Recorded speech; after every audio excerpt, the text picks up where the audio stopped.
In the serene town of Oak Grove, Minnesota, a colossal and devastating house fire captured on camera shook the community to its core. The cat finally woke them up, so now that girl would do anything. Get out of the road. I would see, I would do it. Tourists were busy recording a massive Cape buffalo peacefully grazing, but their loud presence captured the buffalo's attention, leading to an unfortunate turn of events. Usually he would stop by the edge of the water. I got with that grass. Look at him. Initially composed, one tourist's demeanor swiftly shifted when the buffalo reacted. Oh gosh, oh no. Look how fast he's going. Oh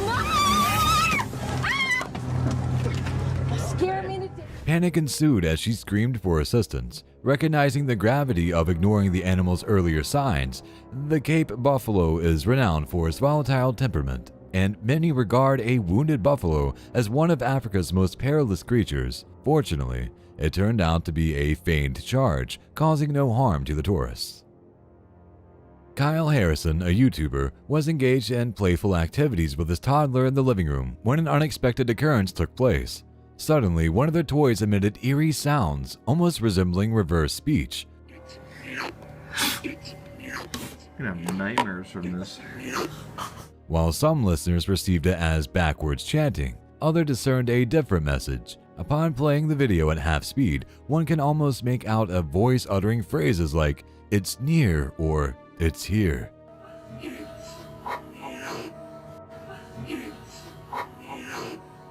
I'd appreciate hearing your thoughts on whether you've noticed this or if you believe it to be a mere coincidence. It's worth noting that a commenter mentioned owning the same toy, asserting that they've never encountered such behavior, even when the toy's batteries were running low. Perhaps someone else can identify the toy and corroborate this claim.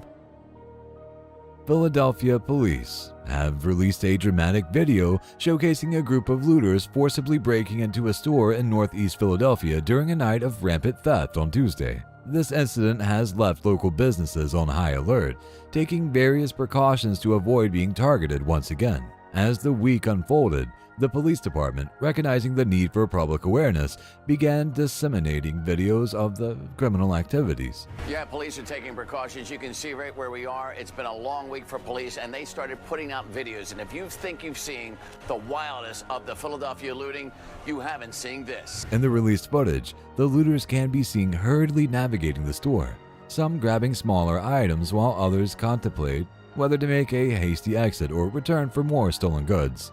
Their entry into the establishment resembles the frenzied rush of Black Friday shoppers, with the added challenge of breaking through a steel cage guarding the doors on the exterior. This obstacle caused the first individual exiting the store to stumble and fall amid the shattered glass, clutching a pilfered TV. Subsequently, more individuals emerged, this time with televisions and boxed phones. In an effort to identify the culprits, detectives extracted screenshots from the video, focusing particularly on those who entered without masks. Philadelphia police have sought assistance from the public in solving the case of looting, emphasizing the significance of community cooperation. Amid the chaos, law enforcement authorities had uncovered social media plans hinting at the possibility of a teenage flash mob. This prompted an increased police presence throughout the city center, sparking curiosity among the public about the ongoing developments. 3 nights after the initial looting incident in the city center, Philadelphia police collaborated with the sheriff's office and SEPTA police, implementing what they referred to as a football A Prevent Defense strategy to thwart any further similar occurrences. 3 nights after the Center City looting, Philadelphia police teamed up with the Philly Sheriff's Office and SEPTA police, and what they call in football a prevent defense, to prevent more scenes like this one from Tuesday from happening on Friday. By deploying a substantial police presence, they aimed not only to discourage potential mass mob looting, but also to reassure the city's business owners that they have their support and financial interest at heart, even allowing them to maintain regular operating hours without fear of early closures. In the state of Florida, a family experienced a harrowing encounter when a sizable black bear ventured onto their property, instigating a distressing pursuit of their beloved dog companion. Solomon! Bobby! No, Bobby! Bobby! Fortunately, in a moment of swift and decisive action, the family's vigilant father displayed remarkable courage as he leaped into action to protect their cherished pet from the menacing advances of the formidable bear, thereby averting a potentially calamitous situation. Solomon! Papi! No, Papi! Papi!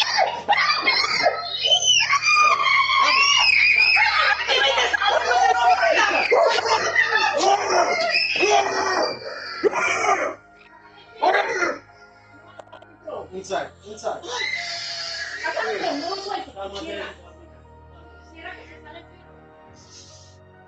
In the Netherlands, an enigmatic and perplexing phenomenon has been reported, leaving residents and observers alike bewildered.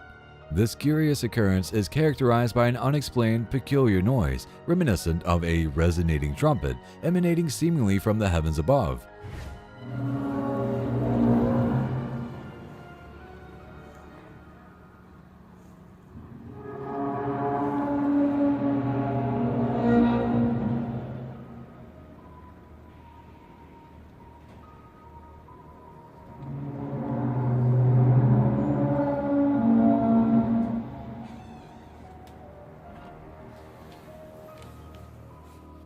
The origins and nature of this eerie sound remain shrouded in mystery, prompting speculation and curiosity among those who have had the peculiar experience of hearing it.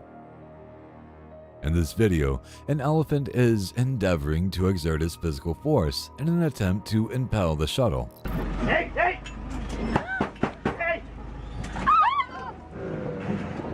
Kidding me? This peculiar, grainy footage featuring what appears to be a ninja is truly astonishing, raising legitimate concerns. In the vast depths of the Arctic Ocean, an enormous, nearly humanoid creature has been discovered, thought to be a ninja. Ninjas, according to Japanese folklore, are aquatic humanoid beings resembling whales, typically dwelling in subarctic oceans. Their existence is often shrouded in mystery, with many questions surrounding their survival or even their overall existence. Now, as you can observe in this video, a colossal figure resembling a human is observed drifting through the murky depths for a significant duration, moving in a manner reminiscent of a humanoid figure navigating Arctic waters. Remarkable imagery depicting the devastating aftermath of flooding has emerged from New York City, urging residents to hunker down and remain indoors as an extraordinary weather event unfolded. Never like this. I have flood, but this is the worst. It came up from the street. I saw the sewer started coming up, and that's when the real thing is the sewer got pretty full, and all the water from the sewer is coming in here and pushing all that stuff in. In a scene unlike any they have witnessed before, residents from the streets of Woodside, Queens, found themselves grappling emotionally with the relentless downpour and sudden flash floods that seemed incessant. The torrential rains inundated basements and garages, with sewer systems overflowing, inundating homes and properties, exacerbating the calamity. Lana, a resident, offered a first-hand account of her ordeal as she took Fox 5 inside her dwelling, attempting to manage the daunting task of drying her basement, where the water levels rose up to a staggering 3 feet. In neighboring yards, once tranquil spaces were transformed into turbulent rivers. One neighbor recounted the surreal experience of water seemingly infiltrating his home from various sources, even describing water surging from the toilet, an unnerving sight that felt as if it had been lifted from the pages of a movie script. Water was coming from the toilet. Okay. The pressure up. I'm trying to take a shower. The push up. It's very scared. Like a movie, you know. The gravity of the situation was underscored by the dramatic scene unfolding outside a delicatessen on 31st Avenue in Harvard, where surveillance footage captured the relentless inundation of the street, causing water to surge inside the establishment. Store owners and employees recounted their struggles as they attempted to contend with the deluge, with the water levels rising to an overwhelming extent. Water come to inside in the store. How deep did the water get inside your store? We try to close the door, clean the water, but it's too much for us. It's keeping when the car moving, the water keep coming to the store. The ceaseless flow of water into the store created a dire predicament, leaving them grappling with the daunting task of cleanup. Some fortunate residents had access to pumps, allowing them to initiate an arduous process of extracting the water from their homes. However, it is essential to bear in mind that a significant portion of the floodwater contains sewage, making the cleanup a complex and multifaceted endeavor. As the affected community of Woodside, Queens, begins to grapple with the enormity of the situation, the recovery process has only just commenced. According to law enforcement, these individuals not only committed a robbery at the store you see behind, but astonishingly, they returned to the scene of their criminal activity to retrieve an item they had left behind. It's truly astonishing to think about the effort people put into their hard-earned money, and it's far from acceptable to demand free goods from the leading nail supply store in Marietta. People work as hard for their money, and I don't think that it's okay for you just to demand free things. The incident occurred on September 19. During the lunch hour, when two female suspects entered the store, ostensibly to make a purchase of supplies. However, when it came time to settle the bill, they abruptly fled, absconding with approximately $600 worth of merchandise. The store's interior is equipped with an array of surveillance cameras, and the owner graciously shared the exclusive footage, which depicts the cashier and owner, both dressed in blue, diligently pursuing the alleged robbers. However, the situation took a sinister turn when one of the suspects returned to the store upon realizing she had inadvertently left her phone, complete with her driver's license, behind. She aggressively demanded the return of her phone, prompting the owner and cashier to propose a straightforward exchange: the return of stolen items in exchange for her phone, no questions asked. Regrettably, this reasonable proposition escalated into a violent confrontation. The alleged female robber resorted to physical violence, hurling the store owner to the ground and assaulting the pregnant cashier. While robbing a nail supply store may not be regarded as a particularly ingenious act, the audacity of returning to the scene to retrieve a phone makes this incident even more remarkable. Local community members who witnessed the video footage expressed deep concern for the store owner, who had experienced such a traumatic event. When people just come in and steal from them, I just don't think that it's right. The act of theft from hardworking individuals is unequivocally wrong, and the video evidence vividly portrays the woman assaulting the owner and endangering the pregnant woman behind the counter. Subsequently, the police reported that the value of the stolen items was less than the cost of the phone. The store owner sustained injuries during the altercation, although she declined to provide on-camera commentary, confirming the sequence of events. Law enforcement officers managed to locate the suspects approximately a mile away, with the stolen property in plain view, leading to their arrest and booking on multiple charges.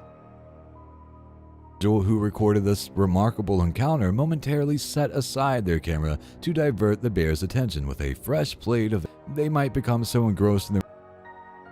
Remaining vigilant about your surroundings is always advisable. In a recent incident at a local gas station, a man exhibited a level of confidence that suggested he had executed similar actions numerous times. As he approached the counter, he appeared to be well aware that his victim would likely not be paying close attention. In a seemingly practiced maneuver, he deftly reached forward and discreetly extracted her wallet from her pocket. Although we do not witness the act itself, it is reasonable to assume that he spent a considerable amount of time observing her, meticulously planning the perfect moment to strike. The precision of his actions was so seamless that it went unnoticed by everyone present. After successfully obtaining the wallet, the man paused briefly before swiftly making his exit from the store, and remarkably, no one attempted to apprehend him. It was a case of an efficient and swift getaway, leaving him in possession of the stolen items without any immediate repercussions. A family vacation takes a frightening turn when their zipline adventures nearly comes to an abrupt end.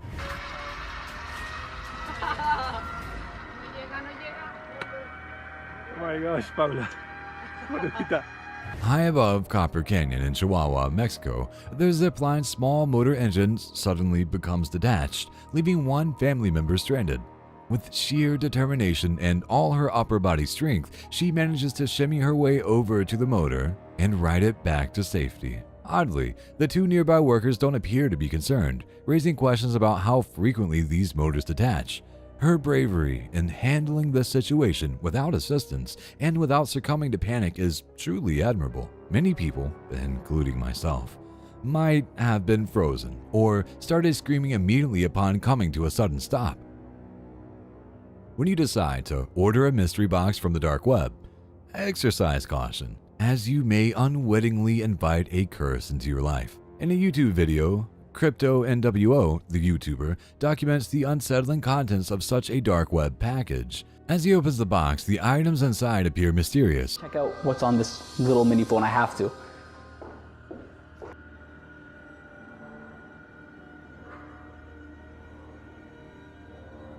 And we can only imagine that the contents of the mini phone must be equally astonishing.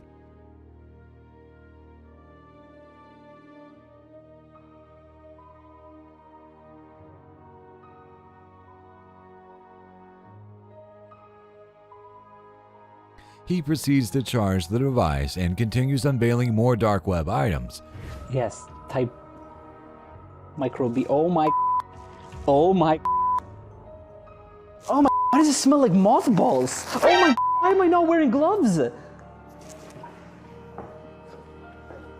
However, the truly eerie moment occurs when, after briefly leaving to retrieve gloves, a gloved hand materializes, sending shivers down the spine. This unexpected apparition proves to be more unsettling than the items within the box. Although the video does not reveal the contents of the mini phone, one can surmise that this box may indeed be afflicted with a curse, especially considering the mysterious presence of the disembodied gloved hand now wandering through Kevin's house. Just when you believe the worst-case scenario has unfolded, it's essential to remember that things can take a sudden turn. Mere moments after a man cautiously wades through ankle-deep waters in his family's basement, a calamity strikes as the entire wall collapses under the force of the water.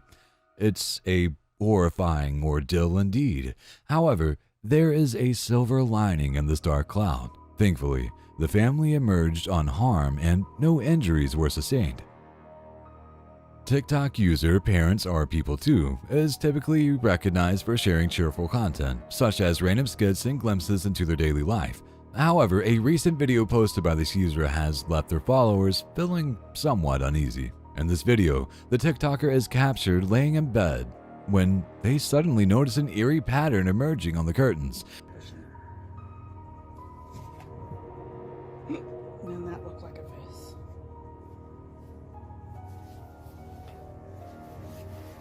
The pattern resembles several minuscule hands seemingly protruding through the fabric. Glowing, but what the hell is that? Why is it wrinkling like that? To dispel any suspicions, the user proceeds to draw the curtains as the video's conclusion. Man, that looked like a face.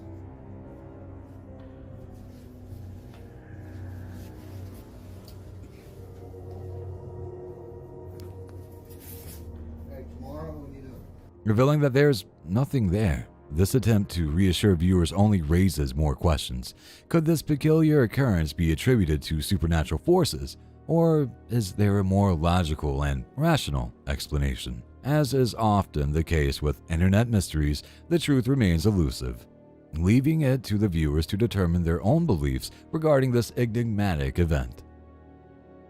The police are currently in the process of identifying the individuals responsible for a pair of burglaries that occurred in Chula Vista. Surveillance footage, captured in broad daylight, vividly depicts one of these incidents.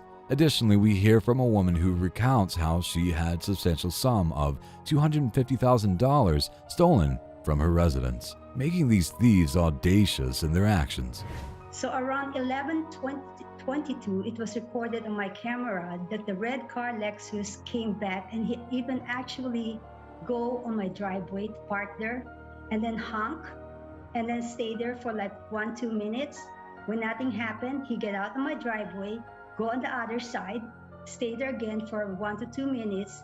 They brazenly entered the homes during daylight hours.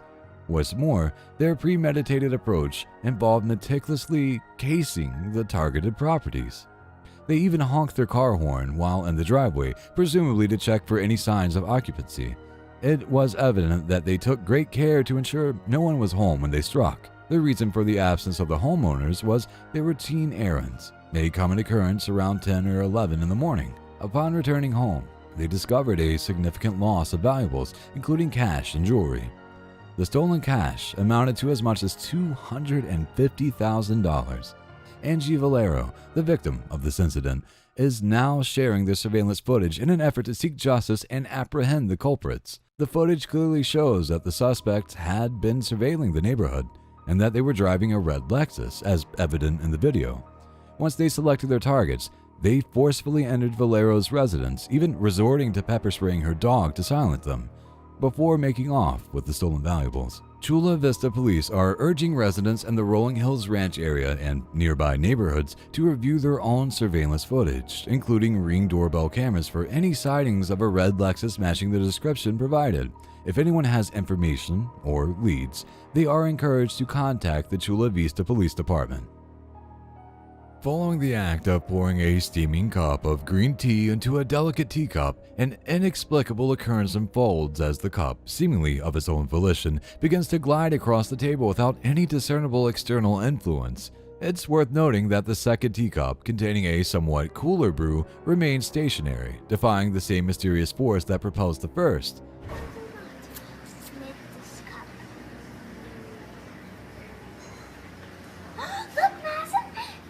Yeah, look at that. Did you see it spin? No idea. Don't. Hey, watch out. Madison, did you see it spin? It spin. Watch it. Watch it. It looks like it's doing.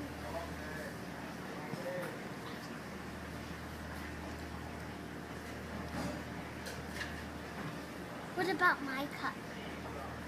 Madison didn't see it. Well, I got it on video. It moved quite a bit. There it goes again. Did you see that? It just moved. Put your eyes on it. Adding to the intrigue of the situation is the fact that the table itself is securely anchored to the floor, leaving no room for conventional explanations for the unexpected movement. This enigmatic event raises a multitude of questions and invites speculation about the forces at play, leaving observers astounded and eager to unravel the underlying mystery. Bunnyman Bridge is the name of a bridge in Colchester, Virginia that goes over a road. People say it got its name because a man named Douglas Griffin, who had mental problems, ran away from a crash near there. After a few weeks, dead rabbits started showing up in the nearby woods. People who like to explore abandoned places, like the folks in the Productive Jokers video, decided to visit this bridge with graffiti on it. All right, you guys we're going to the Bunny Bridge. You know what? In the video, a group of guys starts by drinking and having fun, but then they decide to go to the bridge, even though there are signs saying not to.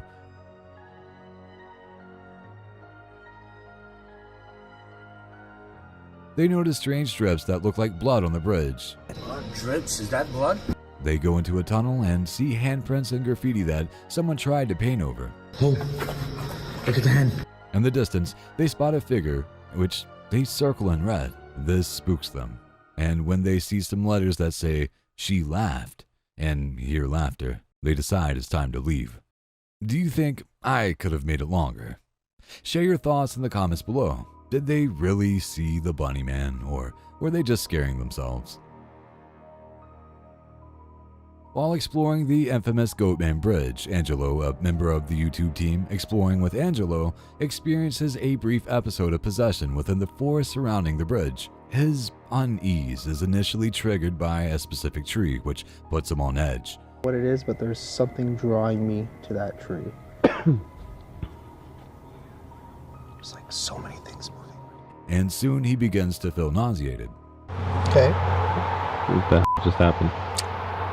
Thought I was gonna throw up there for a second. Holy. It's funny because I had a couple nauseous spells. I just didn't really say anything. Subsequently, his behavior takes an odd turn, accompanied by hallucinations. He's there.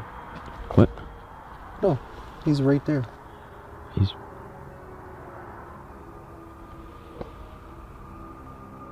Shortly thereafter, an intriguing development unfolds. Do you see something? He's right there. Are you okay? Huh? You see something? Yeah, he's literally right there. What's going on right now? what exactly is Angelo witnessing? Right there. Okay, he's starting to creep me out right now. What the is going on right now? There. You keep getting further and further. Yeah, but he's right there. The enigma persists. I don't see anything, dude. Right there. What the are you seeing? Just come.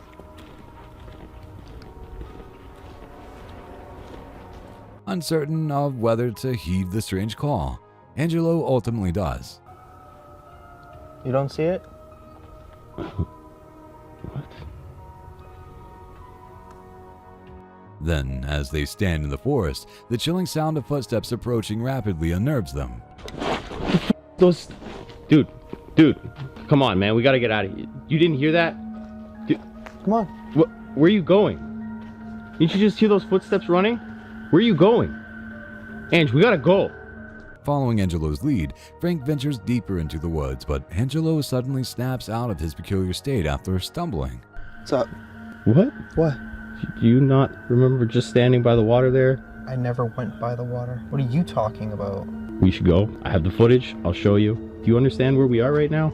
Did we pass the tree? Long time. What caused this unusual behavior? The group suspects it was a form of possession, and Angelo does seem to have been in a trance-like state. However, the nature of what he witnessed remains a baffling mystery, possibly related to whatever had been pursuing Frank.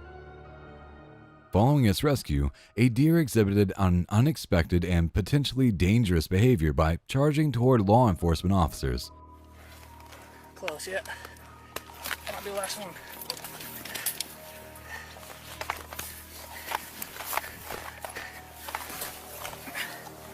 What do you want done with it? What we're gonna grab that jacket real quick. Ready? Go ahead.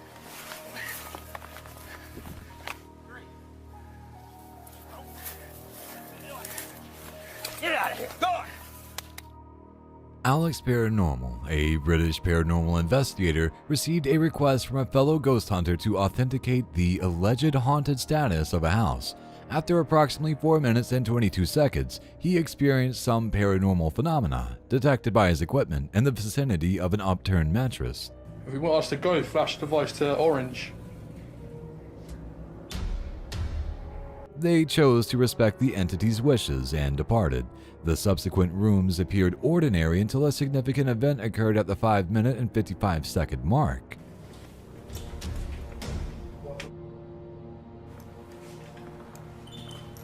I feel like someone just touched my leg. Just read me.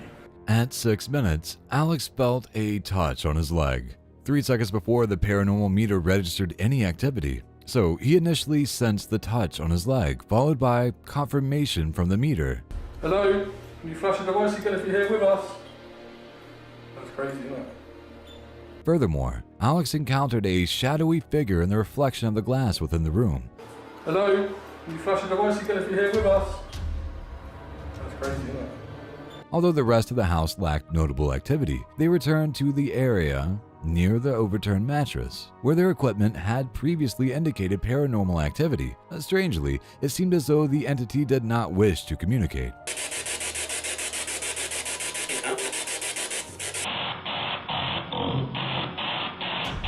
However, it began to mimic Alex by repeating his last question immediately after he asked it. How many spirits are here? In this unsettling moment, Alex felt another touch, and the camera lost focus as the unidentified presence entered the room. Did someone touch my leg? Even when attempting to refocus the camera, it refused to focus on the surroundings, reinforcing the presence of something else in the room. You put your hand in front of it, Mike. Is that you touching the camera? When they tried using a spirit box in the bathroom, they only captured a scream.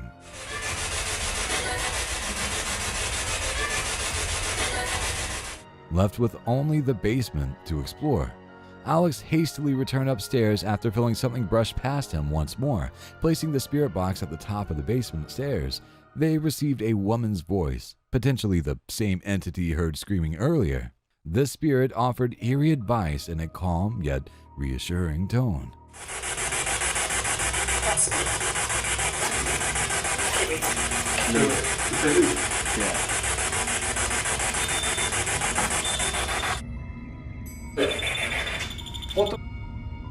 Concerned that their equipment might be interfering with their readings, they removed everything from the meter and asked once more. If you want us to leave, flash out the voice to red. Yeah, look, red, mate. You said a minute ago, turn it to red if you want us to leave. There seemed to be no indication of deception in their encounters, and Alex Paranormal promptly ended the video. This experience was not the first direct interaction they've had with spirits, and it's likely that more will occur as they continue to explore such locations in the future. The motorcycle found itself unable to navigate the road, and the source of this obstruction was none other than an obstinate sheep.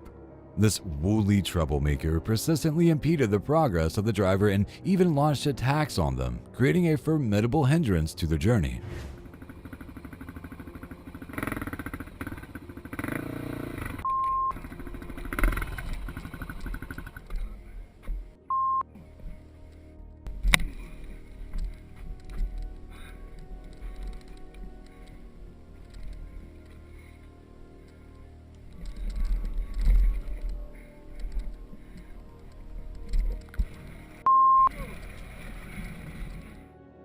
Have you ever come across the tale of a woman in the black dress? I hadn't either until I stumbled upon the YouTube channel Caçadoras das Sombras, investigating it. According to the legend, this woman materializes before men who have committed moral transgressions. Let's assess whether these individuals fit that description. Uma entidade aqui?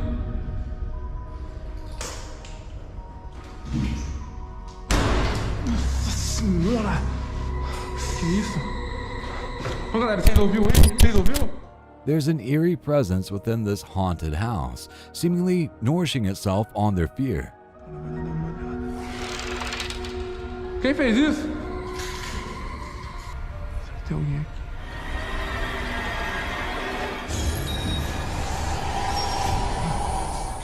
Upon escaping from it, a sinister and distinct figure appears in the doorway. Strangely, they re-enter the house, and it's evident that the entity still lingers. Yuri? Ô, mano, tá brincando, mano? Onde é que você tá? Onde você tá, mano? Ô, Yuri. Que isso, que isso? As previously mentioned, the legend dictates that this woman only manifests to men with moral missteps. So, does her appearance in this investigative team imply guilt on their part? It's certainly a spine-tingling thought to consider. On November 28, 2022, Tampa police responded to a noteworthy incident at the residence of Antonio Brown, a former NFL star who had recently retired from the Tampa Bay Buccaneers. Antonio Brown was a well-known and high-profile figure in the region, adding an extra layer of intrigue to the situation. The video footage of the incident begins with a police officer requesting that Brown exit his mansion to engage in a conversation. Come talk to me over here. Okay. Right here? The officers attempted to negotiate with Brown, who consistently declined to unlock his door. I got you. I'll talk to you. They can't go far, though. Antonio, listen.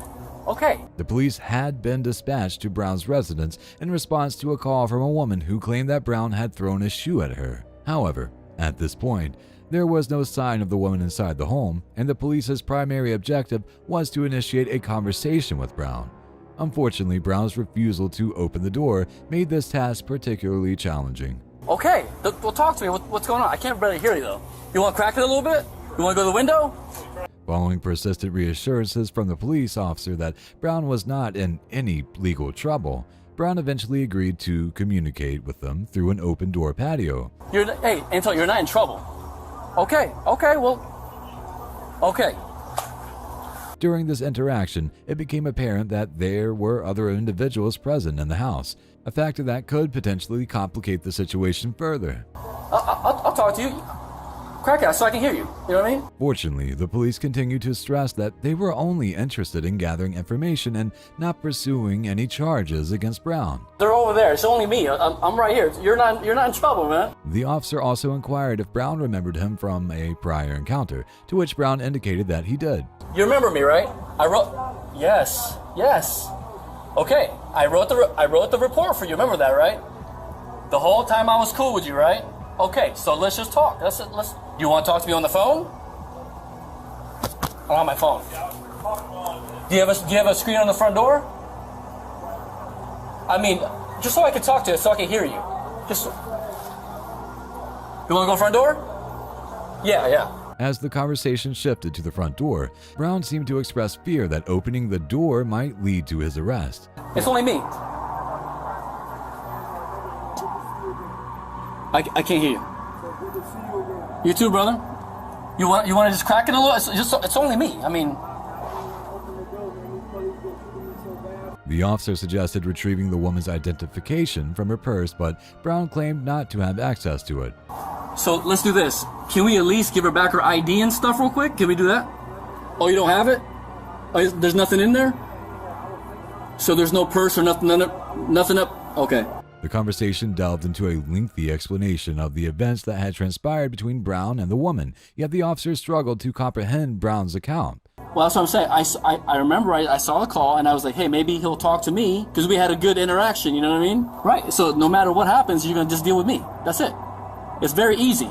It's always been like that. So let me ask you this. Are you willing to talk to me besides this? No, I understand. I know you're not doing it to me. I just can't hear you. Given the woman's insistence that her belongings were still inside the house, the officers found themselves with no choice but to persistently question Antonio Brown. So let me do this. Let me see because she talked about an ID and a purse. Let me see. Yeah. Let me just see what else she's talking about, and I'll ask you if it's in there. Is that cool? Ultimately, the officers informed Brown that if he didn't allow the woman to retrieve her possessions, she had the option to enlist someone to unlock the door and assist her. But let me just tell you this. I don't want this to happen, okay? So I'm talking to you. Hear me out first. Listen to me. Between me and you, if you don't let her in to get her things, I'm telling you, because it's out of my hands. But I'm just warning you because I'm telling you man to man, okay? If you don't let her in, I'm telling you, if she wanted to have that dude do the lock thing, she can. This was due to the fact that the woman was still technically considered a resident, with remaining time on her eviction notice. She's technically still a resident here until the eviction process is, because there's still 7 days left on the eviction. Listen, you're not in trouble. You're not getting arrested. I know. But I want you to hear it from me. You're not in trouble. You're not gonna get arrested. Okay? So listen. The officer explained that Brown had a 5-minute window to permit the woman's entry, with the assurance that the officer would accompany her to ensure nothing was taken. Oh, and then I would be with you. I'll hang out with you while she gets it. I'll go with her. No, listen. You want me to go with her? I can go with her. So if you want, I will walk with her so she don't take nothing, and then we'll get it and she'll leave. And that's it.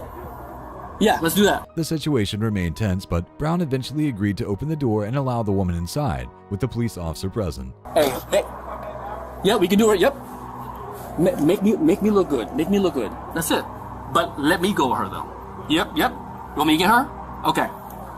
Hey, what's her name? During this process, it was observed that Brown was smoking marijuana, to which the officer reassured him that he was not facing any legal consequences for this. You and me are good. I don't care about the weed. I don't care about none of that stuff. Huh? You know what I mean? When she comes here, I'm gonna go with her. But listen, you gotta leave the door open. You know what I mean? Okay. However, Brown exhibited a degree of paranoia concerning the other officers' proximity and decided against allowing them in after all. Listen to me. She's gonna leave. I got it. Trust me. I got it. Let's get her stuff, and that's it. No, he's gotta be close. He has to be. He has to be close. He's not gonna come in. He's gonna be just right up in here. I'm not gonna come in your house. It's only me, Antonio. Just so we could be done with this. In a peculiar twist, the woman later dropped the charges related to the shoe-throwing incident, adding a layer of complexity to an already unusual situation.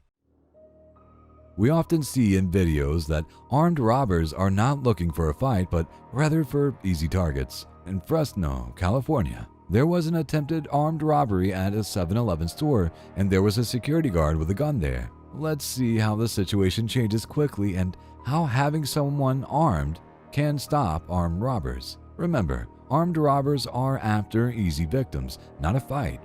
Pay close attention because this happens very quickly. In the video, you can see the armed robbers entering the store. One of them seems to have a rifle, but there's an armed guard off camera. The guard quickly fires at the robbers and they run away. The whole incident is over in just a few seconds. From this, we can learn a couple of important lessons. First, in places where threats can surprise you, like the store, danger can come very suddenly, and you won't have much time to react. The guy with the gun was an immediate deadly threat to everyone in the store. Looking at the gun he had, it might seem like a toy, but in the moment, you won't have time to think about that. It still posed a real and deadly danger. The most significant lesson here is that armed robbers don't want to fight. They want to find easy targets. As soon as they encounter strong resistance and realize they don't have an advantage, they run away. Another important thing to note is that the guard did the right thing by not chasing the robbers once they ran away. Instead, he called 911 to report the incident. In summary, this situation happened very quickly. If you stay aware of your surroundings, react swiftly, and resist effectively, you can stop armed robbers and protect yourself and others.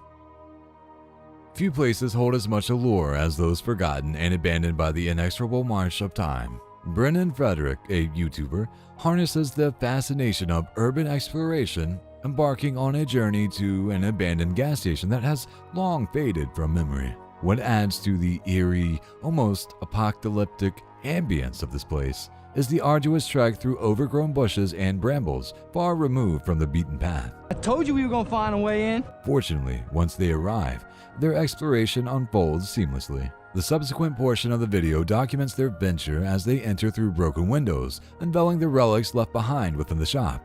The only thing we got left, some light bulbs, some tape, petroleum jelly, BC powders, and headache medicine. It offers a glimpse into a bygone era, akin to a fleeting snapshot of life well lived, as this establishment likely served as a quintessential community store where nothing essential was ever overlooked. Though it may have been depleted over time, it seems that it was once well stocked and bustling with activity. Have you encountered a similar establishment in your vicinity, and does it still stand today?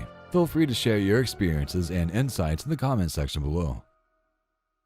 A small group of friends on a fishing trip can be observed capturing footage of the murky waters below as they appear to search for something. Due to the unclear water, it's somewhat challenging for us to discern precisely what has caught their attention. Turning. Going this way. It's right here.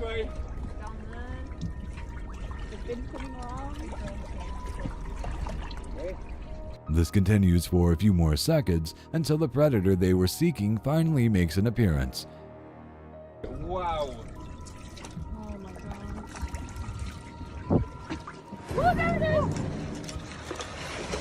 Oh my god. However, the large predator doesn't settle for just revealing itself. It also decides to engage in a particular behavior.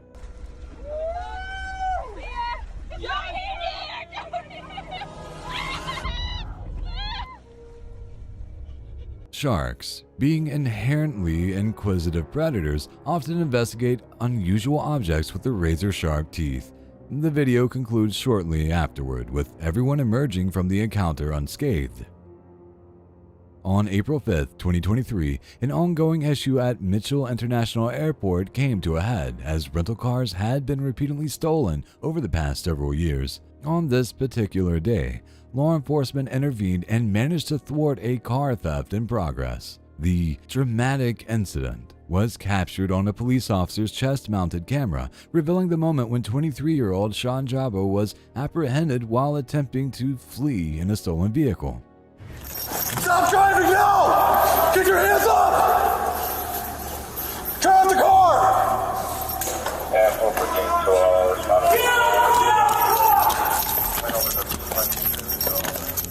In his ill-fated attempt to abscond with the stolen car, Jabo drove over a set of spike strips strategically deployed by the police, rendering most of the vehicle's tires inoperable. With police officers swiftly closing in, their firearms at the ready, Jabo found himself with no alternative but to exit the stolen vehicle. Get on the ground! Get on the ground! Get your hand on the ground! Do it now! Get on the ground! What followed was a harrowing struggle between Jabo and several officers, during which he managed to break free momentarily and make a desperate bid to escape on foot. Remarkably, he persisted even after being subjected to a taser discharged by one of the pursuing officers. This is not real! Come on!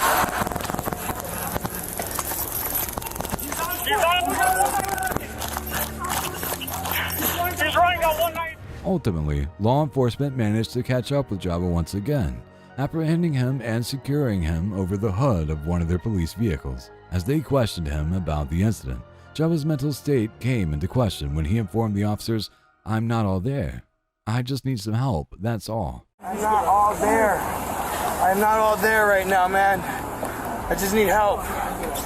That's all. Further investigation of Jabo's belongings yielded another set of keys, leading the officers to suspect that he had made an earlier attempt to steal another vehicle on the same day. I heard you say earlier that you tried to get into a second car. There's another set of keys in there for a Honda. Consequently, Jabo now faces a series of charges, including operating a vehicle without the owner's consent and criminal damage to property, as law enforcement works to address the circumstances surrounding this complex and dramatic incident. A Mercedes vehicle initiated a pursuit involving the Los Angeles Police Department as it traversed the lanes of the 10 freeway. This high-speed chase unfolded with the suspect operating the vehicle at a rapid pace, at times veering through various segments of the freeway and even resorting to driving along the shoulder of the road in an apparent attempt to evade capture. The pursuit was closely monitored by the Sky Fox aerial coverage team, providing real-time visuals and updates on the unfolding events.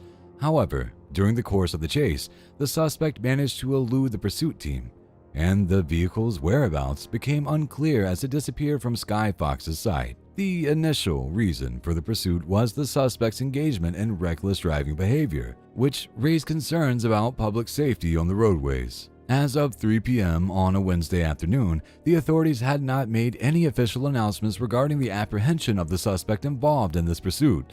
Furthermore, the precise nature of the suspect's alleged involvement in other criminal activities, if any, remained undisclosed, leaving a shroud of uncertainty surrounding their motives and potential legal issues beyond the initial reckless driving incident. The situation continued to develop, and law enforcement efforts to resolve the matter remained ongoing at that time.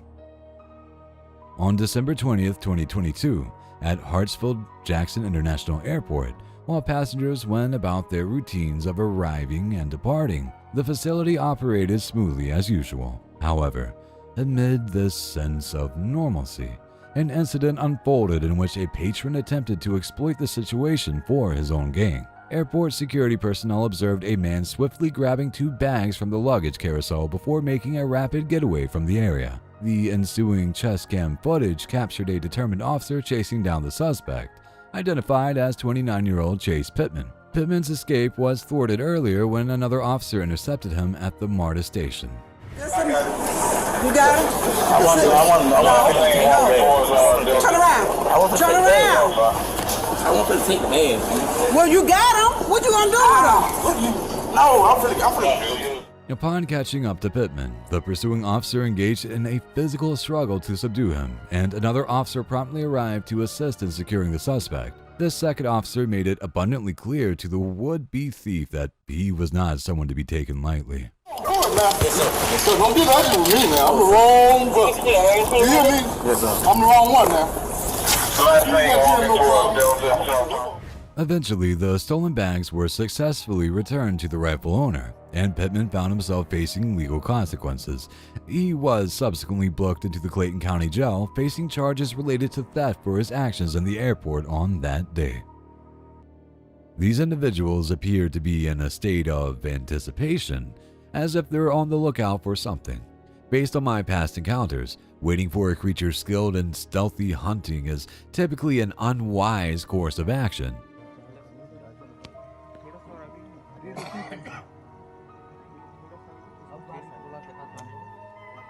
It's the moment when the camera captures a fleeting glimpse of the lurking menace, a striped tail swaying with an ominous sense of focus and expectation. A crouching predator fixes its gaze on these individuals, and those distinctive colors are the last thing one would wish to encounter in the wilderness. What unfolds next is precisely what all these people had been fearing.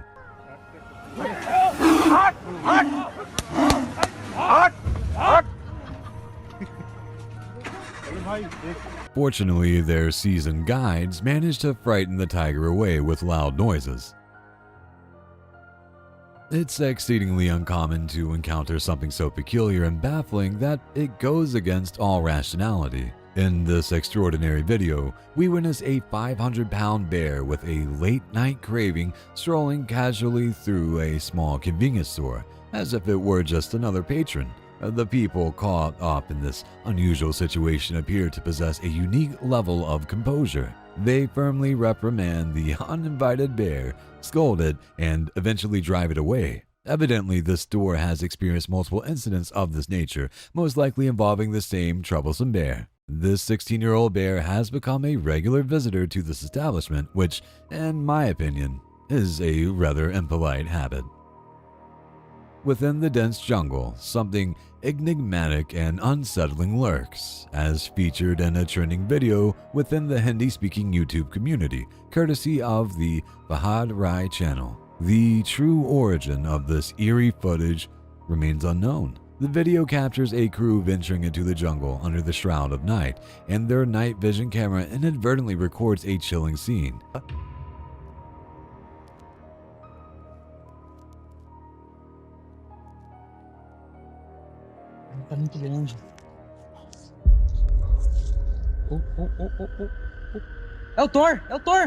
They come across a horned creature standing on its hind legs, seemingly poised to prey upon a human. The crew manages to startle the creature, prompting it to flee.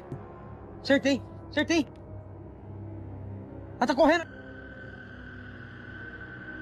They promptly rush to the aid of the individual, who doesn't seem to have sustained any serious injuries, but the elusive beast eludes capture, leaving us with unanswered questions about the malevolent entity they encountered.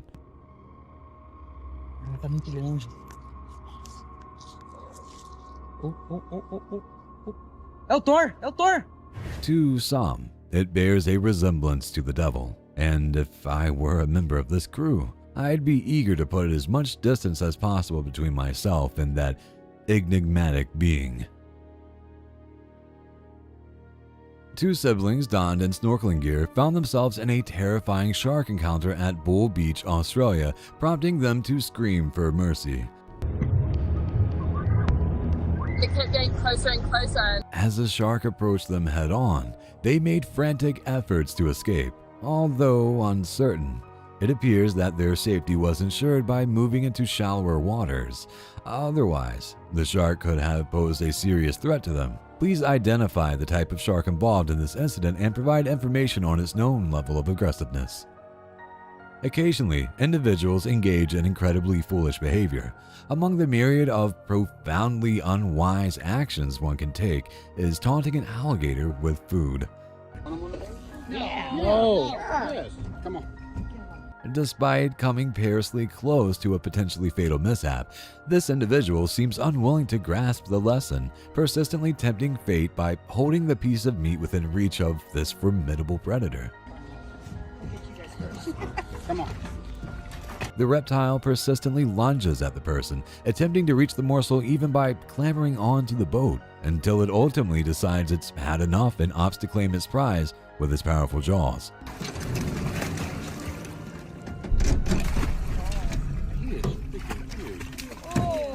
Oh, man! The alligator then chooses to retreat, and these reckless individuals survive to recount their harrowing experience. When you pay a visit to this eerie, deserted hotel in Japan, there is a specific ritual you're expected to undertake. The YouTube team known as the Boys decided to give it a try, and the results were far from disappointing. I'll let them describe their experience. Third floor bathroom, knock on the third. knock on the third stall 3 times, after which you say, "Are you there, Hanako-san?" I don't feel good. No, you're fine. You're the exorcist. Alright, lights off, everybody. As they follow the ritual, something unusual unfolds. Are you there, Hanako-san? Oh! Wait, dude. No f***ing way. Wait, not yet. What if it's a fucking... It could just be an animal, bro. I'm not sure if I've really heard something or if it's like... There appears to be an entity of some kind, possibly an animal, that vehemently opposes their entry.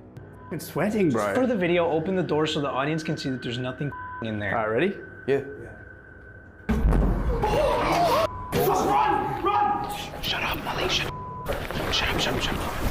Oh, shit. It seems as if the ritual might have indeed triggered something sinister, summoning what appears to be malevolent forces. If I were in their shoes, I would swiftly depart from this place and never consider returning. A small cluster of friends embarking on a fishing expedition can be seen recording footage of the murky waters beneath them, seemingly on the lookout for something of interest. Due to the opaqueness of the water, it's somewhat challenging for us to precisely discern what has piqued their curiosity. Turning. Going this way. It's right here.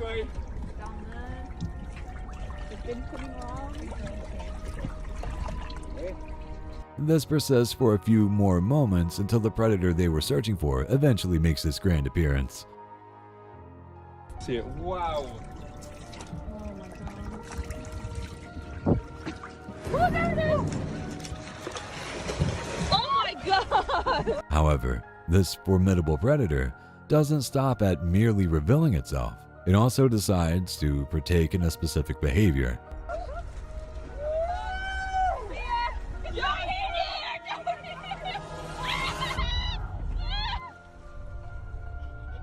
Sharks, as inherently inquisitive predators, often inspect unusual objects using their razor-sharp teeth. The video shortly wraps up with everyone emerging from the encounter unharmed. Extensive media coverage has shed light on the disturbing trend of looters targeting high-end stores, but there's a lesser-known aspect of this issue that deserves more attention: the impact on small, locally owned businesses that are already struggling to make ends meet. Stephen Fabian has captured distressing footage depicting a siege on the modest establishments. While we've witnessed the aftermath of looting sprees, with well-known stores bearing famous brand names now boarded up, there's an untold narrative emerging about the deliberate targeting of mom-and-pop stores and neighborhoods across the U.S. One particularly distressing incident unfolded inside a pharmacy in the Bronx, where looters brazenly descended, helping themselves to the store's inventory. Another pharmacy in the same neighborhood also fell victim to looting, leaving destruction in its wake. A determined grandmother working at a nearby deli confronted the looters who had targeted her workplace, giving them a piece of her mind. This is the neighborhood. We're trying to build it up, and you tearing it down. Surveillance footage captured the break-in, with one individual resorting to violence upon spotting the surveillance camera. Lucy Hosley, a resolute 69-year-old, refuses to succumb to despair despite the challenges posed by these incidents. So angry. She embodies a no-nonsense spirit and determination to persevere in the face of adversity. I got some fight left in me, and I'm gonna fight. A surveillance camera captured a significant criminal incident at a consignment store where a perpetrator made off with dozens of high-end designer handbags valued at a staggering $180,000. Perpetrator took about $180,000 worth of merchandise, 33 units. Our local reporter, Sarah Ano, is on the scene in the West to provide details from the surveillance footage. The thief executed this audacious heist within a remarkably brief time frame of less than 2 minutes. In that brief window, the perpetrator managed to pilfer luxury merchandise worth $180,000. The entire incident was meticulously recorded by the security cameras installed at the Season 2 consigned store. In the video footage, the masked thief can be seen forcefully kicking in a door and promptly grabbing a sizable container. He then proceeds to fill this container with an array of luxurious handbags, including brands like Chanel, Dior, Hermes, cramming in as many as possible. Of this particular note, 2 of the stolen bags from this women-owned business hold a value close to $10,000 each. Yet the most valuable item snatched by the thief was a Hermes Kelly bag worth a staggering $25,000. It's an Hermes Birkin. It's worth about $15,000 on the resale market. It's a black Togo. It's 35 with palladium hardware. From another vantage point in the footage, the thief is seen wielding a flashlight as he rummages through the store shelves, providing the security camera with a clear view of his face, potentially aiding in his identification. The establishment's owner, Briber, shares the extensive damage inflicted upon the store, necessitating the relocation of much of their remaining inventory to a different site. Although it was a distressing experience to witness the ransacking of her store, she expresses gratitude that no one was harmed and that the office was unoccupied at the time. Grateful that nobody was hurt and that nobody was here in our office. They're just things, it's just money, but the invasion and the violation is really the most frightening thing. Schreiber emphasizes that they have comprehensive documentation, including serial numbers and photographs of all the stolen items. This information will assist investigators in their efforts to recover the stolen goods. As for the thief, authorities are actively searching for their whereabouts. If you possess any information that could aid in this ongoing investigation, please contact Broward Crime Stoppers at 954-493-TIPS. Suburban law enforcement authorities are actively seeking 2 individuals whom they suspect to be connected to a jewelry store burglary that occurred in March. They've also established a link between the vehicle the suspects were using and multiple other store burglaries in the area. Law enforcement agencies have now identified the individuals they are pursuing in connection with the jewelry store heist that took place a few months ago in New Lenox. This investigation has benefited greatly from the effective police cooperation. Please refer to the images on your screen. The New Lenox police are currently searching for Marquise Thomas and Amarion Ash, both of whom have active arrest warrants. These warrants stem from their alleged involvement in a burglary that transpired on March 1st at Cornerstone Jewelry, situated on Lincoln Highway in New Lenox. Surveillance footage depicts 3 individuals using a brick to break a window before entering the jewelry store through the shattered glass door. Once inside, they ransacked the store and made off with jewelry valued at approximately $2,000. Based on a suspect vehicle description, the police have also linked these individuals to additional burglary cases, including another jewelry store on March 6th in Frankfurt and a cell phone store in Calumet City on March 10th. The diligent collaboration among law enforcement agencies has led New Lenox police to identify 2 of the potential 4 suspects. One of them was apprehended with stolen jewelry from a different jurisdiction. Presently, law enforcement is also investigating another jewelry store break-in that occurred the previous month. Although it remains uncertain whether this incident is connected to the earlier mentioned burglary, surveillance footage from Zembar Jewelers reveals a different modus operandi. The culprits entered through the rear entrance and brought their own tools to access the display cases, along with containers to transport approximately $30,000 worth of merchandise. New Lenox police are actively seeking any additional individuals involved in these criminal activities, whether at Cornerstone Jewelry or the nearby jewelry store. If you possess any information regarding these crimes or can identify the 2 individuals displayed earlier, please promptly contact the New Lenox Police Department. The historical Wild West town of Clifton, Arizona, boasts a collection of haunted structures tied to its tumultuous past as an early mining boomtown. The YouTube team, known as Legion Paranormal, embarks on an exploration of some of the town's most haunted locations, revealing an abundance of paranormal activity rooted in its dark history. Moving, and I got the feeling of hiding, and then all of a sudden I heard in my head someone say peekaboo. Among the places they investigate, the bar stands out as the one where each member of the crew experiences the most profound sense of unease. They decide to return to this bar for a session, and as soon as they do, their EMF meter registers anomalous activity. Is it just this spot? Is it where I set it? I don't know. Now it's gone. The meter triggers again, and concurrently, the camera's audio experiences a mysterious malfunction. Experiment. Yeah, but you got close that time for it to shut off. Wait, back up. They attempt to relocate the EMF meter, but it once more responds, this time conveying a message. No. Oh, no, it went off. Whoa, okay, hi. You're back. Yes, I'm here.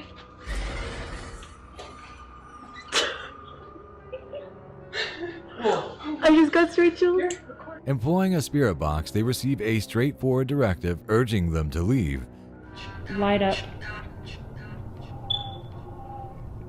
Okay, I just heard should go and go away. Yes. They promptly heed this command. However, the question lingers. Could it be too late? By this point, it's plausible that a spirit may have potentially attached itself to them. No matter where you are, a natural disaster can be a terrifying experience. Whether it's an earthquake, a blizzard, or any other calamity, being at the epicenter of such events is something you will definitely want to avoid. In this video clip, we witnessed the CCTV footage of a tornado tearing through a small gas station, and the camera's feed becomes erratic as it starts to shake and vibrate under the relentless force of Mother Nature. Several times, the storm appears powerful enough to potentially cause significant damage, as evidenced by its sudden and rapid intensity. A harrowing experience that many people are fortunate not to have first-hand knowledge of, being surrounded by such a deadly and formidable force. The tornado rips through the entire building, sending several rooms flying, highlighting the incredible influence of gravity that we often underestimate. While this might not be true zero gravity, gravity certainly isn't playing a prominent role here. The world is in motion, and anyone in its path would likely find it to be a disappointing revelation. This video depicts a scene where both police officers and firefighters have taken measures to cordon off a city street due to a significant fire incident that has occurred at a Starbucks establishment. The intensity of the blaze prompted law enforcement to block access to the entire street, prohibiting any traffic from passing through. Allegedly, the fire was initiated by a homeless individual who unlawfully entered the store premises, doused the interior with gasoline, and ignited the fire while still inside the establishment. Firefighters managed to extricate the man from the premises before he sustained fatal injuries. However, the individual was swiftly transported to the hospital due to the severe burns he had suffered during the incident. Fortunately, at the time of the fire, there were no other individuals present within or in the immediate vicinity of the Starbucks. Substance abuse is a relatively common issue among NFL players, with some of them gaining notoriety for their extravagant partying habits. A peculiar incident highlighting this occurred on August 9, 2022, when former Seattle Seahawks running back Marshawn Lynch was arrested in Las Vegas on suspicion of DUI. This event unfolded not far from the infamous Strip. Lynch was discovered asleep inside a car that exhibited noticeable damage, including a missing front wheel, rim, and a loose tire on the passenger side. Control 2 Baker 13. The passenger side wheel is on a flat as well.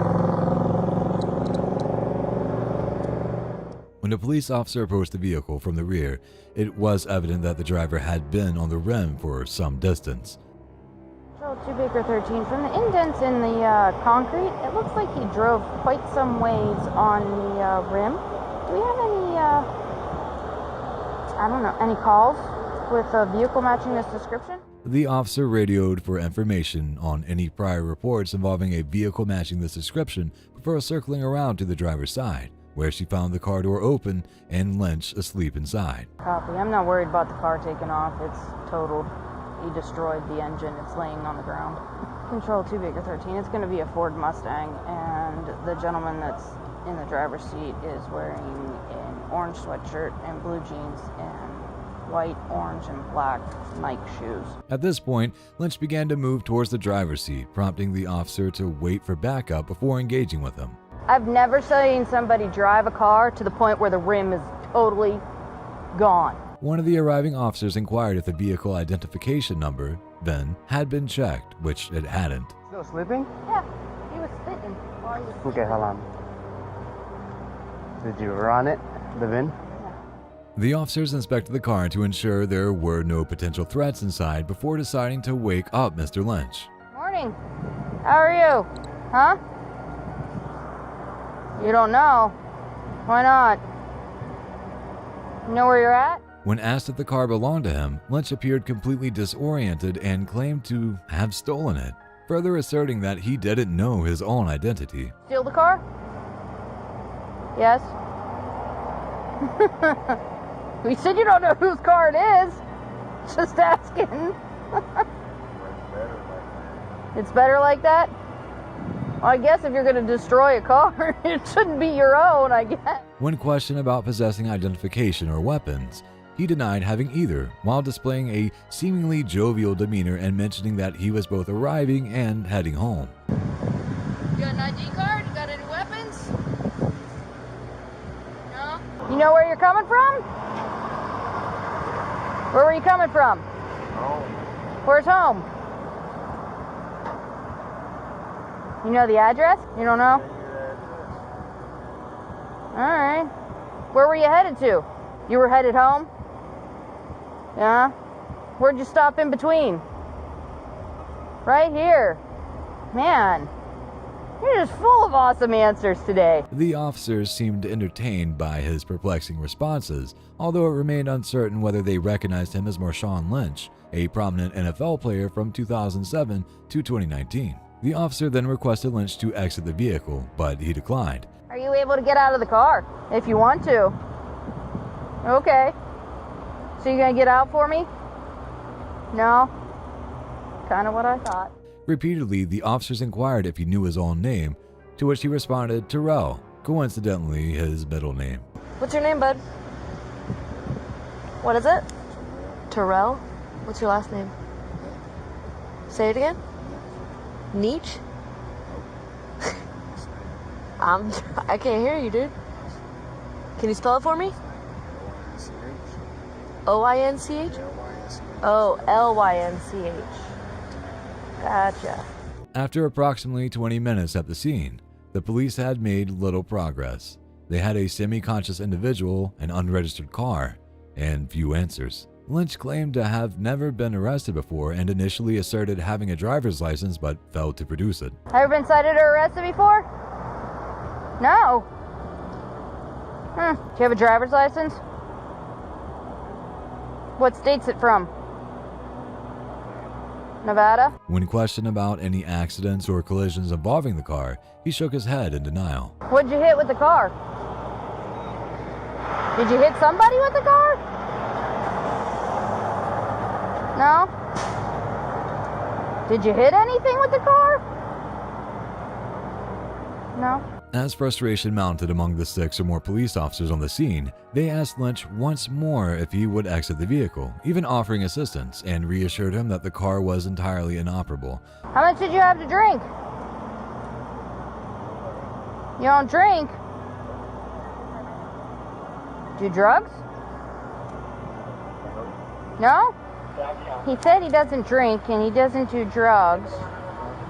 Have you ever seen anybody drive a car like that? All right, sir, you gonna get out of the car for us, or are we gonna have to help you out? Right now, if you don't get out of the vehicle, you're gonna be charged with obstructing an investigation. That is a criminal offense, and you will go to jail. What's on there at 6? Obstructing. Ultimately, they had to use force to remove him from the car and handcuff him. Why will I not be pulled out? Go to get on your stomach. Roll over.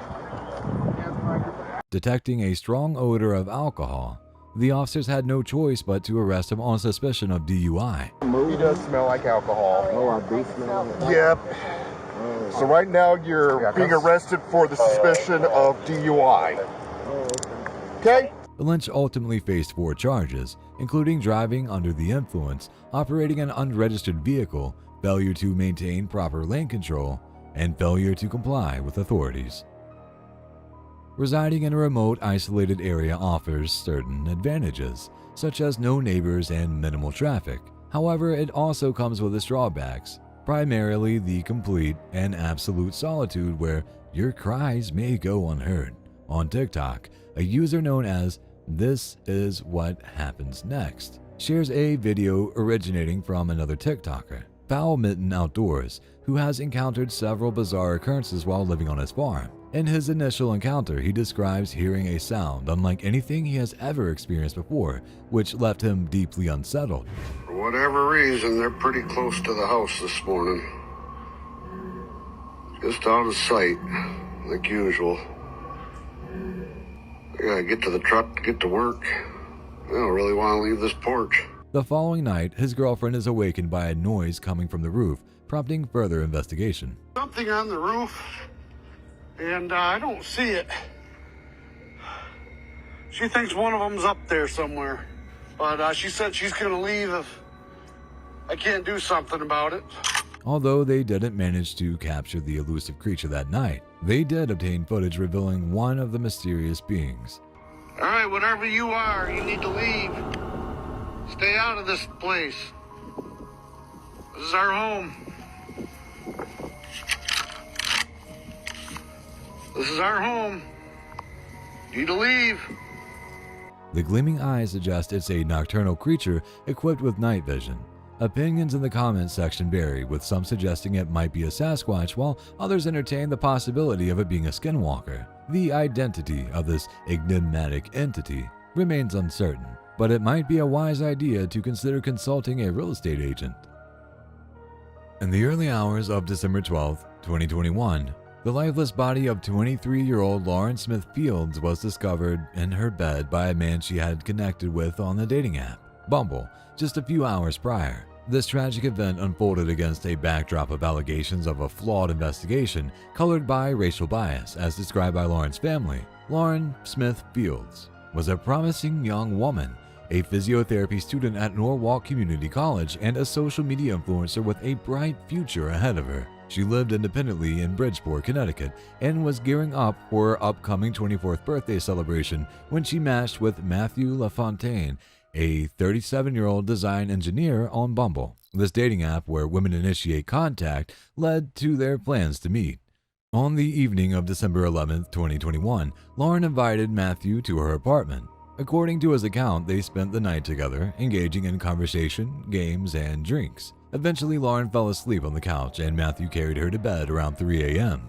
The following morning, at 6 a.m., Matthew woke up to a horrifying sight. Lauren was unresponsive, with blood coming from her nostril. Emergency services arrived promptly, but tragically, Lauren was pronounced dead at the scene.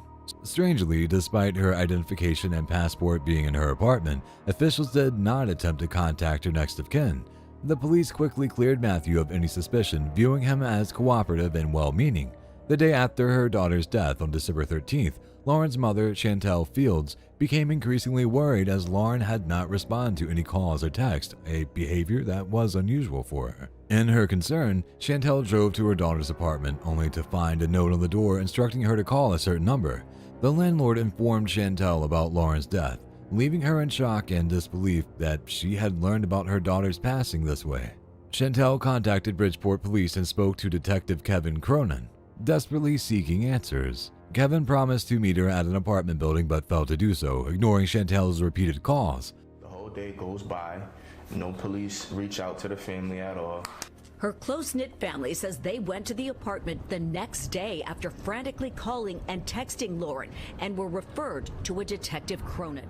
Although the circumstances of how Chantel learned about Lauren's death were mishandled, she took it upon herself to gather evidence that the police had neglected: a condom, over $1,000, bloody sheets, and an unidentified pill. Regrettably, the police failed to submit this crucial evidence for forensic analysis.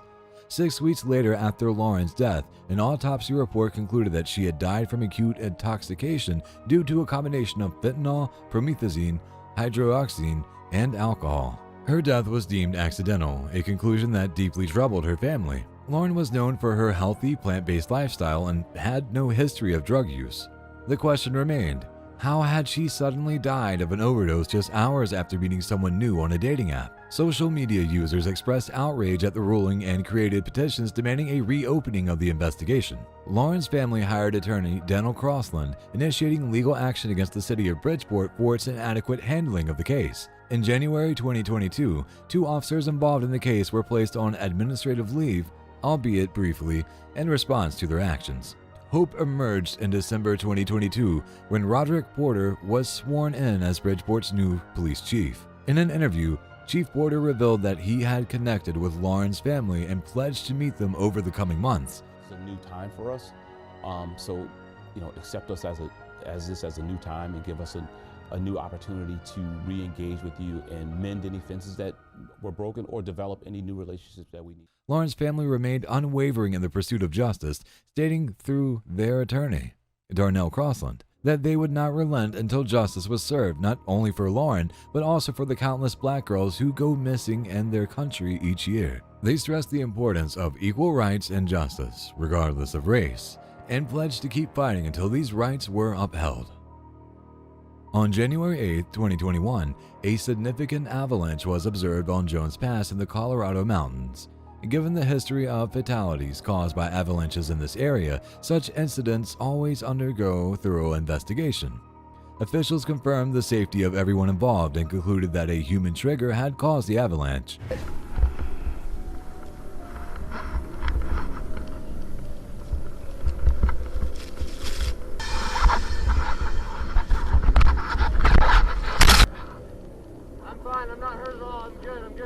Describing the individual as lucky would be a severe understatement when considering the aerial perspective of the avalanche. After witnessing an event of this magnitude, I would personally find it too frightening to venture into that mountainous region. The act of igniting fireworks is a widespread tradition observed by various cultures globally. In the United States, there is perhaps no more popular occasion for this practice than the 4th of July. On July 4, 2022, at approximately 10:30 p.m., 3 individuals parked their vehicles outside a fireworks store with the clear intention of causing disorder and chaos. It is essential to focus on the individual wearing the number 90 Jadaedvon Clowney jersey, as he is our primary suspect in this incident. As the surveillance video commences, you can observe the 3 men arriving, parking their vehicle, and entering the store. The first 2 men enter ahead of the individual in the number 90 jersey. The video's atmosphere hints at their impending foolish actions. Number 90 is seen holding a firework in close proximity to the store's shelves, moving about as he waits for an opportunity to ignite it. One of his associates approaches, offering words of encouragement, and they share a laugh. Subsequently, number 90 uses his lighter to set off the firework and quickly flees the scene. Oblivious shoppers continue to browse the store, seemingly unaware of the potential danger. 2 other individuals rush forward in an attempt to extinguish the fire, but it proves too perilous. Eventually, a man in green returns with a fire extinguisher and successfully puts out the flames. Fortunately, the sparks did not trigger a catastrophic chain reaction. It appears that the explosion served as a diversion to facilitate the suspect's escape from the store. It was later revealed that the culprits managed to steal approximately $200 worth of fireworks. Police subsequently released the security camera footage in hopes of identifying the individuals involved. Approximately a month later, one of the suspects was apprehended and charged with arson. The Idaho State Penitentiary is a favored destination for paranormal investigation teams, and one such team, Paranormal Duo, is no exception.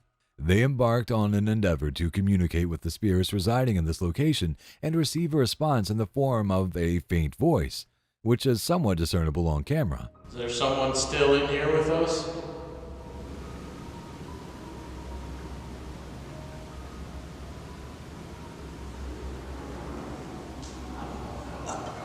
But it definitely sounded like. Although it appears to originate from outside. Within one cell, they place a RAM pod and it gets triggered. Show it to you, that way you can see it.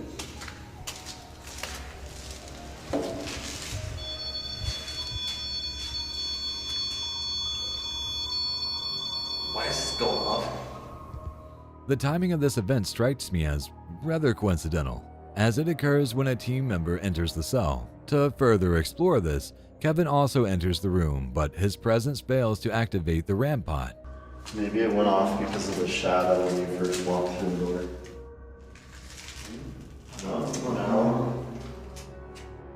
In the prison cell that once housed Raymond Snowden, a former criminal on death row, the investigators pose a question and receive an unexpected response. Raymond Snowden, did you kill anybody?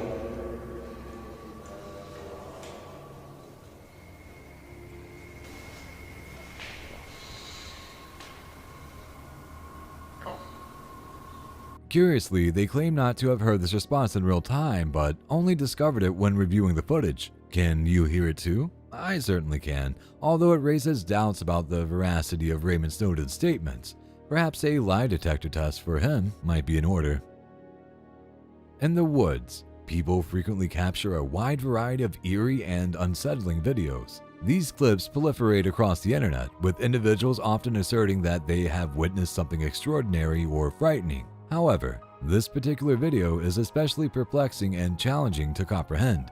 Within the dense foliage, the individual who initially recorded the footage appears to have initially spotted what resembles a large black bear. Yet, upon closer inspection, one can discern a figure that exhibits human-like movements, gripping the trees and glancing at the camera. The claim made is that they encountered a creature akin to a dog man or even a werewolf, despite the fact that the video was filmed during daytime. Notably, this represents some of the most explicit footage available of an alleged dog man. The original clip is shaky and hard to discern, leaving one to ponder whether it was an enigmatic occurrence or a carefully staged hoax. Tammy Garmathy, a native of Texas and a dedicated paranormal investigator, has long held the belief that she is haunted, going by the name The Haunted 136 on TikTok. Tammy is on a mission to gather evidence that can validate the peculiar incidents she has encountered throughout her life. She frequently shares intriguing CCTV footage from her residence, which has left many viewers both perplexed and unnerved. In the first video clip, we witness a collection of dolls stored in a cupboard, and you can observe the unusual events that unfold.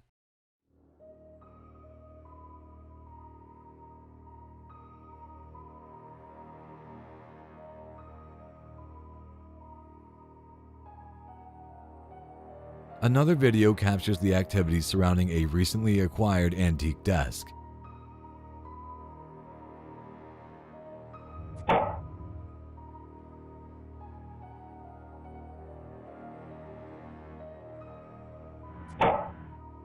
Here we find footage from the bedroom of her home.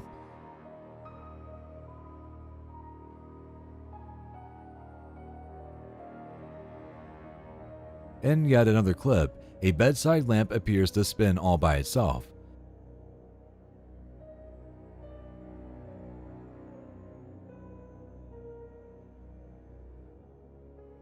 The tone becomes darker when a vintage doll is seen moving on camera.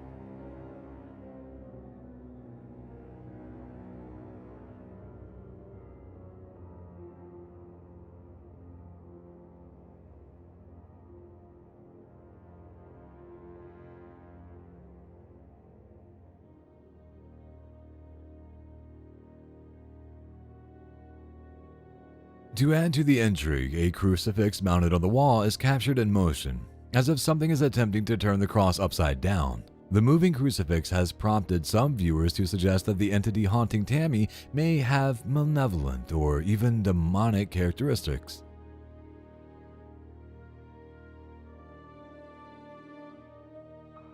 Tammy's videos have sparked lively debates and speculation among her followers and the wider TikTok community. While some viewers are firmly convinced that the footage constitutes proof of paranormal activity, others maintain a level of skepticism, proposing that there may be more rational explanations for these mysterious events. As a seasoned paranormal investigator, Tammy is accustomed to encountering skepticism, and she persists in her quest for definitive evidence that can corroborate her experiences. Regardless of one's belief in the supernatural, the footage shared by Tammy is undeniably eerie and will continue to ignite discussions about the existence of ghosts and other paranormal phenomena. Fires can occur in various situations, but ideally, they shouldn't happen where gasoline and cars are involved. In this particular incident, a woman goes to refuel her Jeep, going through the motions of handling the gas pump and grabbing the nozzle. This should have been a routine task, but it turned into a night she'll probably never forget. As she settles back into her car, only a few moments elapse before she quickly exits the vehicle. It appears that a static charge generated from inside her car, possibly from some kind of fabric, ignited the fire. Unlike other instances where people intentionally start fires, this incident wasn't necessarily her fault. To take it a step further, it's highly unlikely that she could have anticipated this issue. She does what she should, by removing the fuel line and making a run for it. We don't witness the fate of her car, but presumably, nothing too dramatic happens. It's a bit anticlimactic, but nevertheless, a relief. On July 16, 2020, a woman was in the process of maneuvering her scooter when she suddenly heard a noise from behind her. Her swift thinking in that moment likely played a crucial role in saving both her life and the life of another person. As she was tending to something on her scooter, an object fell from the wall nearby, triggering her immediate concern. Reacting quickly, she decided to turn her scooter around and head back in the direction she had come from. During this maneuver, another person approached, and by the time she was halfway through her turn, the wall began to tilt ominously in her direction. Presumably, there was a noticeable cracking sound that grabbed her attention. Without hesitation, she abandoned her scooter and practically lunged towards the other individual, moving them out of harm's way just seconds before the wall collapsed. Subsequent footage reveals the extent of the damage caused by the collapse, underscoring the seriousness of the situation. Thanks to her swift reflexes and quick decision-making, she not only survived but lived to share this remarkable story.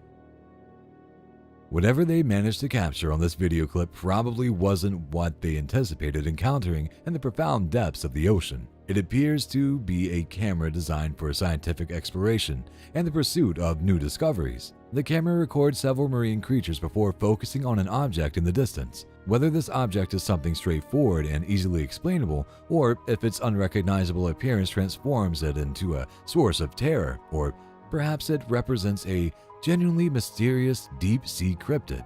It bears a striking resemblance to previous eerie sightings we've witnessed in the depths of the Arctic Ocean. As if you needed any more reason to steer clear of the abyssal depths of the ocean, this enigmatic creature with its beady eyes could very well be lurking down there, waiting for any unsuspecting visitors.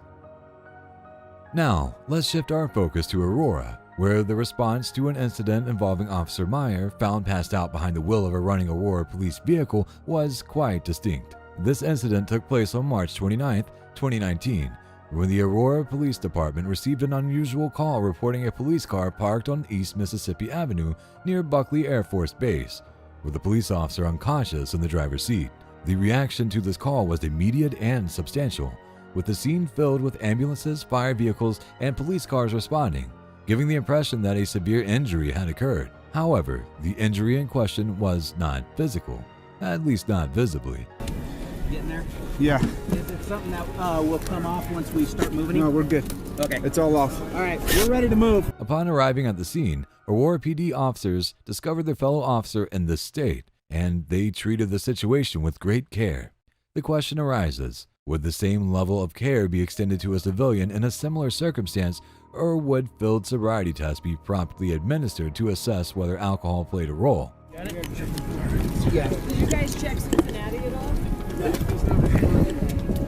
It's unsettling to recall that this officer was armed during the incident, raising concerns about the security of his service weapon. As you can see, he was completely unresponsive, completely incapacitated, and unaware of his surroundings. The situation was so dire that anyone could have approached the vehicle and taken his service weapon. Observe one of the officers collecting Officer Meyer's belongings, including his service weapon, a pocket knife, and other items. So just give it all to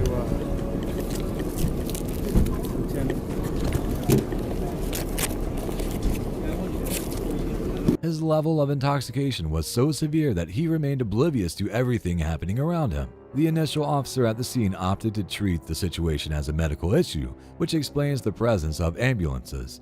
This approach raises questions about whether the police were truly executing their duty or if their actions were driven by his desire to protect their fellow officer rather than uphold the principles of law and order. Deputy Chief Paul, the first officer to arrive at the scene, has been quoted as saying that he felt insufficient evidence existed to initiate a DUI investigation, and he erred on the side of protecting Officer Meyer. Surprisingly, Officer Meyer's blood was not tested for alcohol content, a decision that severely undermined the possibility of him facing significant consequences for his behavior. The only punishment he received was a suspension and demotion. This man is strolling along, seemingly engrossed in his cell phone and oblivious to the impending danger ahead. In an unfortunate turn of events, he tumbled into the basement. Fortunately, a stack of boxes broke his fall, preventing him from hitting the ground.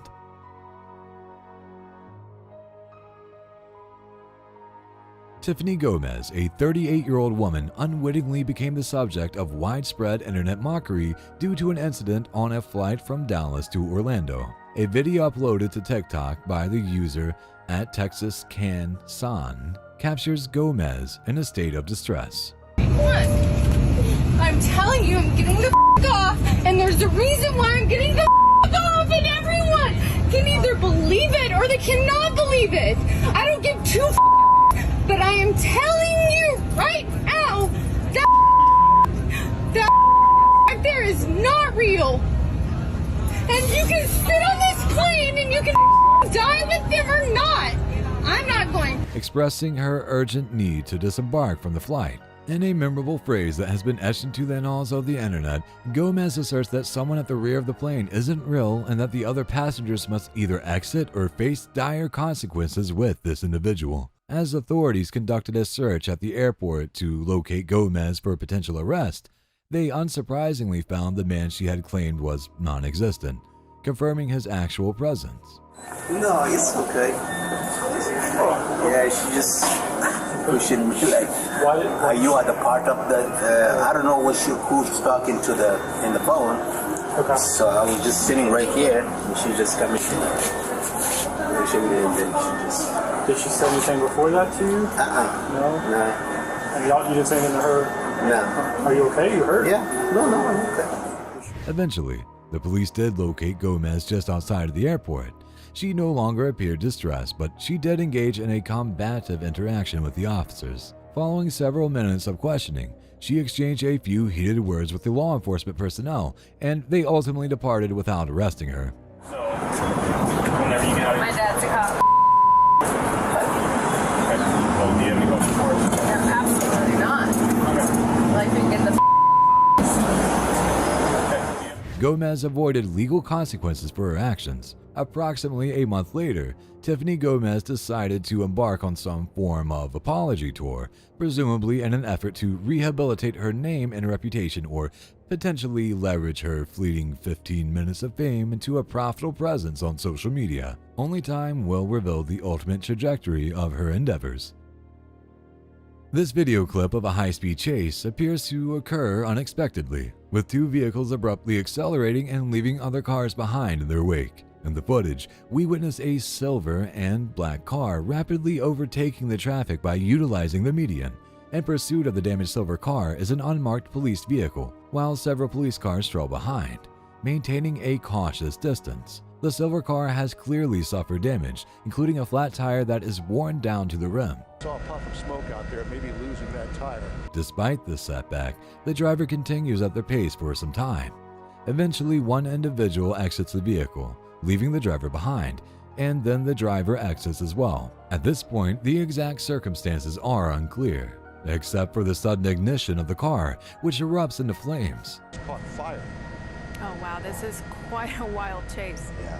So hopefully everyone is out of that car and there were only two people inside. Several minutes pass as they grapple with the situation, and the fire engulfs the engine. They manage to escape before any significant damage occurs, and this escape takes place mere seconds before a potential disaster unfolds. YouTuber Patty, a member of G-Team Paranormal Investigators, is in the midst of shooting a video in her backyard when she becomes convinced that she's under observation. Right there, looked like something dark formed.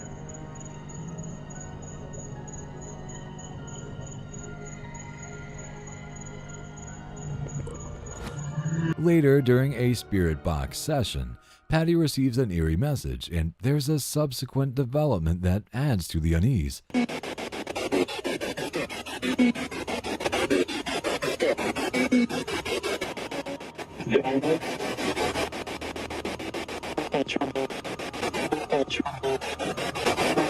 The second electronic voice phenomenon, EVP, message comes across as a warning, suggesting a sense of trouble. Is Patty truly in jeopardy, or is there something, perhaps a malevolent entity, observing her from the forest and toying with her? In my view, it could be either the benevolent spirits watching over her and cautioning her against a malevolent presence, or an evil force lurking in the shadows. In any case, the situation appears to carry an element of danger. There are individuals who deeply cherish their pets, but for individuals like João Paulo da Costa, their animals constitute the very core of their existence. Where's my dog? Where's my dog? Where's my dog? I have 4 dogs. 4 dogs. I can't see my dogs. Where's my dogs? I want to see my dogs. Show my dogs. Da Costa, a breeder returning from a dog competition in the Philippines, experienced a highly emotional breakdown right in the middle of the airport. The cause of his outburst stemmed from airport staff informing him that he couldn't visit his dogs. Where is my dog? Sir, don't This say is my this. life, my children. My children. I want to see my doggies. Numerous onlookers recorded his entire tantrum and shared it on social media platforms.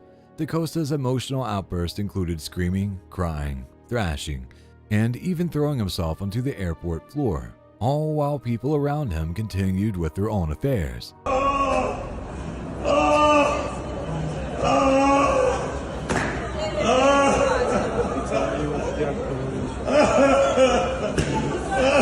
After causing quite a spectacle, he was eventually granted permission to see his dogs, which were located in the cargo hold of a canceled flight. Subsequently, he regained his composure. Da Costa later took to Instagram to offer an explanation, stating that he felt overwhelmed by a supernatural force. He faced no legal charges, but the embarrassing footage of his outburst on the internet could be considered a form of lasting punishment.